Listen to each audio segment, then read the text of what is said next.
Hello friends, एक बार फिर से स्वागत है आप सब लोगों का मेरे यूट्यूब चैनल में। आज हम लोग पढ़ने वाले हैं क्लास 6 ज्योग्राफी का चैप्टर नंबर 4 और इसका नाम है मैप्स। मैप्स जो होते हैं वो अलग अलग प्रकार के होते हैं। इनसे हमें अलग अलग प्रकार की जो जगह है उनकी अलग अलग प्रकार की जानकारियां मिलती है। तो चलो करते हैं इस शानदार वीडियो की शुरुआत। सबसे पहले आपको मैं बताना चाहता हूँ कि आपने पिछले चैप्टर में ग्लोब की जो एडवांटेज है वो पढ़े थे, लेकिन हमारा जो ग्लोब होता है, जो कि अर्थ का एक डुप्लीकेट मॉडल होता है, उसके कुछ लिमिटेशंस भी हैं। जैसा कि आपको पता है ग्लोब के फायदे हैं, ये एक अर्थ की तरह दिखाई देता है। लेकिन जब हम अर्थ के अलग अलग पार्ट को स्टडी करना चाहते हैं, जैसे कि कोई कंट्री हो, स्टेट्स हो, डिस्ट्रिक्ट हो, टाउन हो, विलेज हो, तब ये ग्लोब जो है वो हमारी सहायता कम कर पाता है। ऐसी स्थिति में हम लोग को मैप्स की आवश्यकता होती है।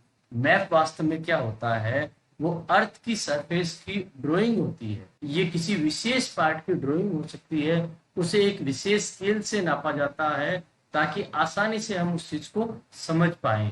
और वास्तव में किसी भी राउंड शेप को फ्लैट करना बहुत ही मुश्किल होता है और उसका मेजरमेंट करना थोड़ा सा मुश्किल होता है। हमने देखा है कि मैप जो है हमारे लिए कई प्रकार से फायदेमंद होते हैं।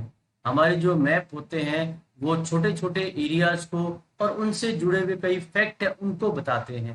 कुछ मैप ऐसे हो सकते हैं जिनमें बड़े बड़े फैक्ट हो सकते हैं और वो बुक्स से भी बड़े हो सकते हैं। जब बहुत सारे मैप्स को एक साथ इकट्ठा किया जाता है तो उसे हम लोग एटलस कहते हैं। एटलस भी अलग अलग साइजेस, मेजरमेंट और अलग अलग स्केल्स की हो सकती है। मैप जो है वो हमें ग्लोब से ज्यादा इंफॉर्मेशन देते हैं।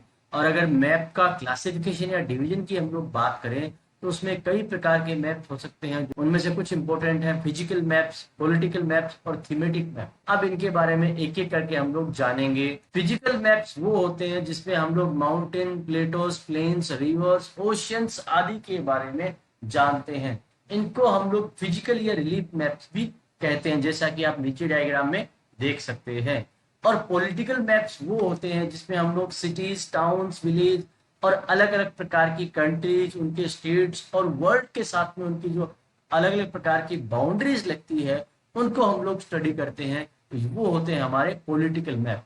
पॉलिटिकल मैप के अंदर हम लोग सिटीज, टाउन्स और स्टेट्स के बारे में बात करते हैं और कंट्री के बारे में बात करते हैं, लेकिन फिजिकल में हम लोग माउंटेन्स, प्लेटोज, प्लेन्स, रिवर्स आदि के बारे में बात करते हैं।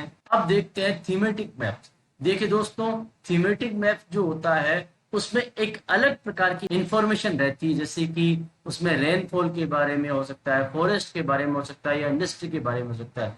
ये इसमें किसी भी प्रकार की एक विशेष अलग इंफॉर्मेशन रहती है। और हमारे जो मैप्स होते हैं उनके तीन इंपॉर्टेंट कंपोनेंट्स होते हैं, वो है डिस्टेंस, डायरेक्शन और सिंबल।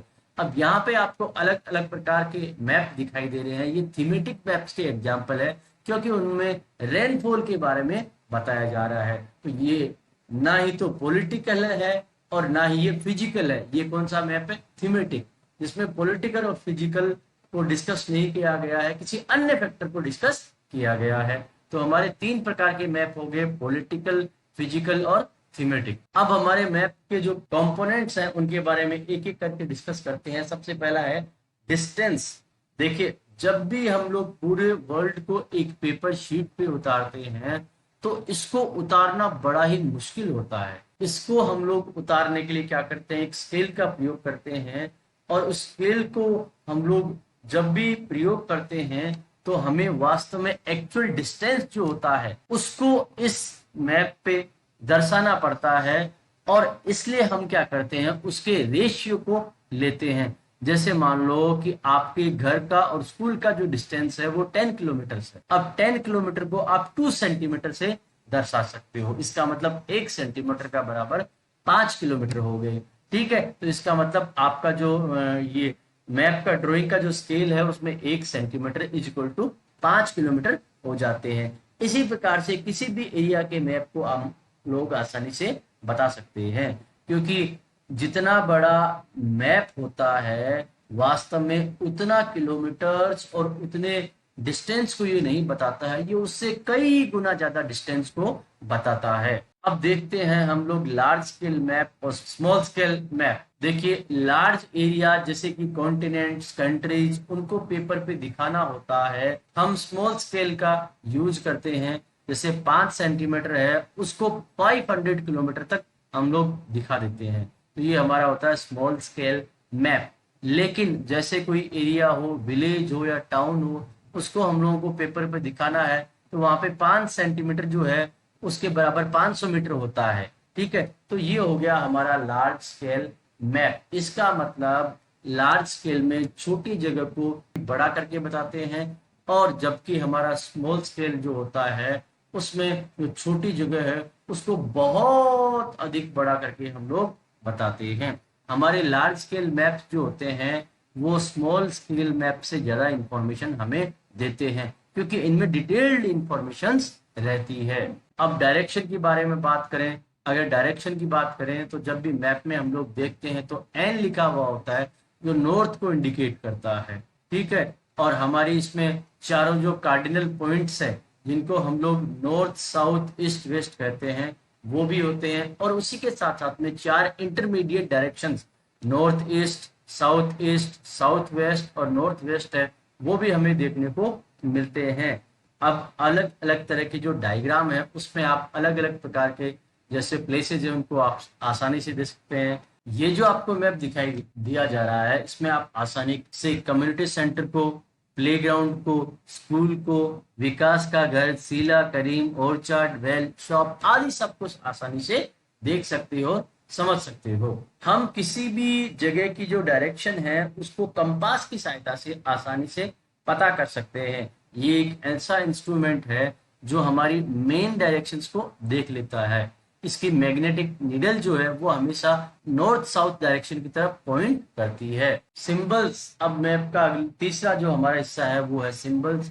सिंबल्स जो होते हैं वो मैप के इंपॉर्टेंट पार्ट्स होते हैं, और किसी भी मैप को ड्रॉ करने से पहले हमें सिंबल्स का विशेष तौर से ध्यान रखना पड़ता है, क्योंकि हमारे जो सिंबल्स हैं वो बिल्डिंग्स को, रोड्स को, ब्रिजेस को, ट्रीज, रेलवे लाइंस और वेल्स को इंडिकेट करते हैं, और उनको कई प्रकार के letters, shades, colours, pictures, lines के द्वारा भी हम लोग दिखा सकते हैं। इन सिंबल्स के द्वारा आसानी से हम ये समझ पाते हैं कि कौन कौन सी जगह पे क्या बना हुआ है, और एक इंटरनेशनल एग्रीमेंट है वो इन सिंबल्स के लिए बना हुआ है, और ये जो सिंबल्स है इनको कन्वेंशनल सिंबल्स हम लोग कहते हैं। जैसा कि आपको सामने वाले फिगर में दिखाई दे रहे हैं बहुत सारे सिंबल्स, रेलवे लाइन के, broad gauge, metre gauge, railway station का, रोड्स मेटल्ड हो या अनमेटल्ड हो, बाउंड्री चाहे इंटरनेशनल हो, स्टेट की हो या डिस्ट्रिक्ट की हो, रिवर हो, वेल हो, टैंक हो, कैनाल हो,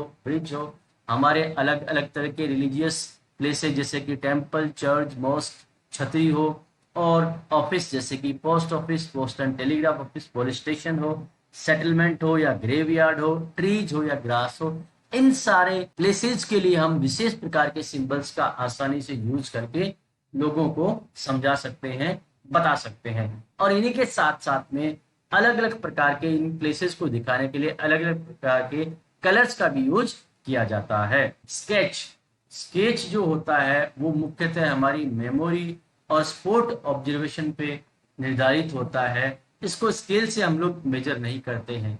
ये एक रफ ड्राइंग होती है जो हमें किसी विशेष जगह की तरफ इंडिकेट करती है, इशारा करती है।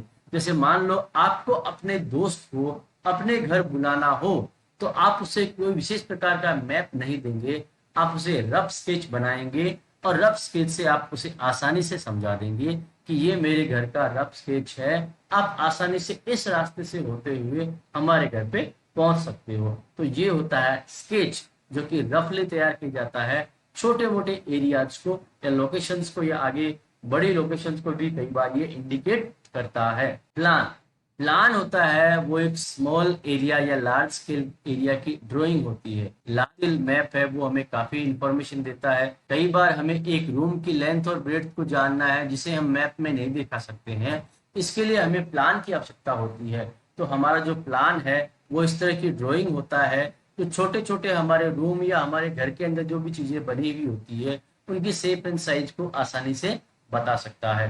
दोस्तों, मैं उम्मीद करता हूँ ये वीडियो आपको पसंद आया होगा। इस सब्जेक्ट के अन्य वीडियोस को देखने के लिए, साथ ही साथ इस क्लास के अन्य सब्जेक्ट को देखने के लिए प्लीज हमारे चैनल को सब्सक्राइब करें। Thank you so much.